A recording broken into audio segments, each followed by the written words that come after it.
For this Melchizedek, king of Salem, priest of the Most High God, met Abraham returning from the slaughter of the kings and blessed him, and to him Abraham apportioned a tenth part of everything.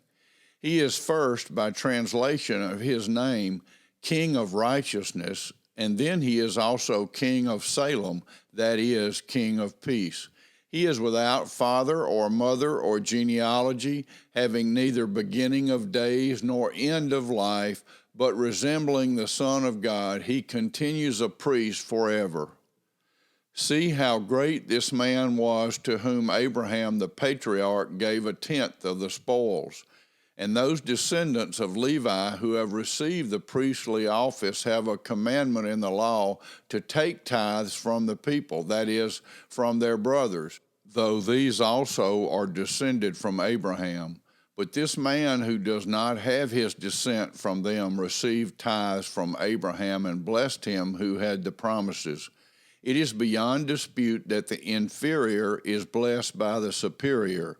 In the one case, tithes are received by mortal men, but in the other case, by one of whom it is testified that he lives.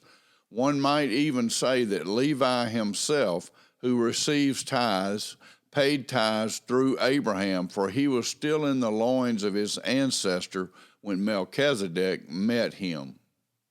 Now, if perfection had been attainable through the Levitical priesthood, for under it the people received the law, what further need would there have been for another priest to arise after the order of Melchizedek, rather than one named after the order of Aaron? For when there is a change in the priesthood, there is necessarily a change in the law as well. For the one of whom these things are spoken belonged to another tribe from which no one has ever served at the altar.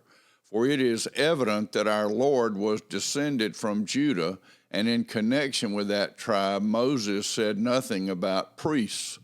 This becomes even more evident when another priest arises in the likeness of Melchizedek, who has become a priest not on the basis of a legal requirement concerning bodily descent, but by the power of an indestructible life. For it is witnessed of him, "You are a priest forever after the order of Melchizedek." For on the one hand, a former commandment is set aside because of its weakness and uselessness, for the law made nothing perfect. But on the other hand, a better hope is introduced through which we draw near to God. And it was not without an oath, for those who formerly became priests were made such without an oath, but this one was made a priest with an oath by the one who said to him, "The Lord has sworn and will not change his mind. You are a priest forever." This makes Jesus the guarantor of a better covenant. The former priests were many in number because they were prevented by death from continuing in office, but he holds his priesthood permanently because he continues forever. Consequently, he is able to save to the uttermost those who draw near to God through him, since he always lives to make intercession for them.